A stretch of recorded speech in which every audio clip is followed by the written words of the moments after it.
Rolex 126610LV, green bezel Submariner, or Starbucks, or Cermet. But first, Oh, just kidding, just kidding. we're going to be showing you the 5 things to look for when it comes to replica Submariners. Let's head over to the watchmaker's bench. So, now that we're at the bench, what's up? The crystal is the first thing you want to look at. The height of the crystal, you can actually see from the side profile of the watch that the crystal is nearly flush with the bezel on the authentic, and on the replica watch it's about double the amount of height, which it's very minimal on the authentic, but that's definitely one thing you want to look for. And of course, like most people know, right at 6 o'clock on all Rolex crystals there is a laser engraved crown. Mostly can't see it with the naked eye. Unless you have a black dial, you can very subtly see it. They're trying to replicate on a much higher level so that they can achieve closest quality to the actual Rolex quality. We won't promote this in any way, shape, or form, but we do want to educate ourselves and others because these watches do exist. As you can see, the crown is just as good, if not better somehow, so they have the same manufacturing techniques as Rolex. Since we're already close to the bezel, with any rotating bezel, we like to do a bezel ASMR, so here's that. Let's hear what the authentic sounds like. A replica.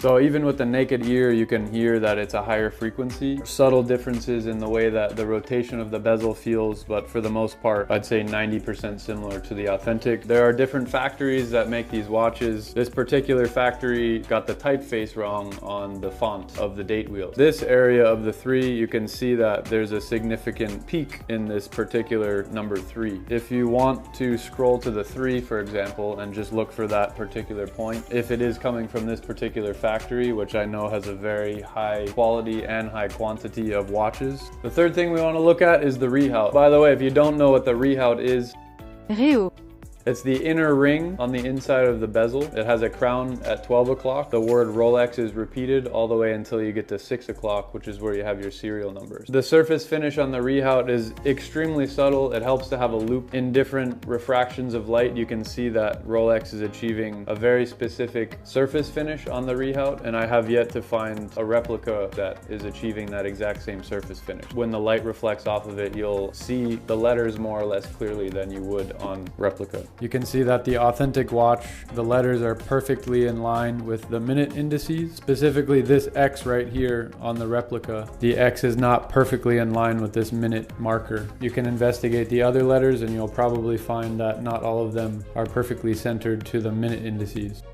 It's not as simple as looking at the dial, looking at the font. They are achieving a black lacquer Rolex sub-dial better than I've seen in recent years. Videos like this probably fuel their knowledge of what they need to improve. In reality, they're never going to achieve 100% accuracy. The factory's not in Geneva. They don't have Swiss standards. They're trying to make something as close to this quality as they can at the lowest cost that they can do it. Next thing we're going to be looking at is the overall case and bracelet surface finish. The Submariner is very different than the Daytona and the Datejust because it requires lapping polishing. If you look at this 9 o'clock side of the watch, in this case there's a special process requiring lapping polishing, which basically determines how flat and how polished your surface is, and it keeps your edges sharp. If you polish it incorrectly, you won't have sharp edges. It's very noticeable. If you look at the replica, you can see that all of your edges are sharp. They're obviously using some form of lapping polishing technique.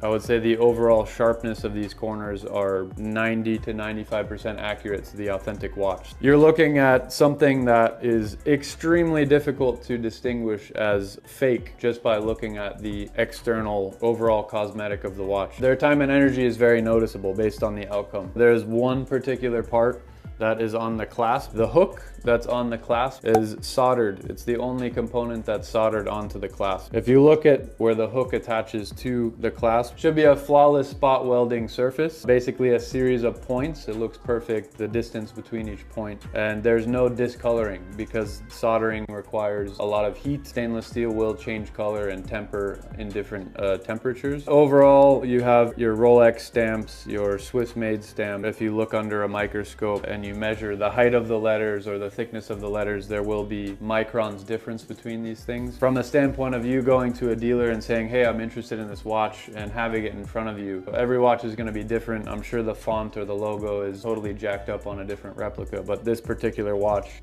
basically hits that 90 to 95% mark, except for the movement, and that's what we're moving on to now. Let's look at the surface finish. You can immediately see they are using brass, they are rhodium plating the brass, they are using the same surface finish in the same areas. They're even filling in the engraving with gold. Pretty significant difference in the surface quality. It's worth mentioning that the power reserve and the frequency of this movement is identical to the 3235, as well as 98% of the components in this movement. You can take a Rolex component, put it into the fake, and it will most likely fit because they're reverse engineering this movement. But the balance in hairspring, that's always what you want to look for. In all cases, Rolex uses Parachrome blue hairsprings. They all have Breguet over coils. That means that the hairspring has two planes and the upper coil is very noticeable. The blue Parachrome color is very noticeable. It's much more vibrant. You can see in the replica, the blue is very dull. I think they're taking a standard hairspring alloy and somehow coloring it blue.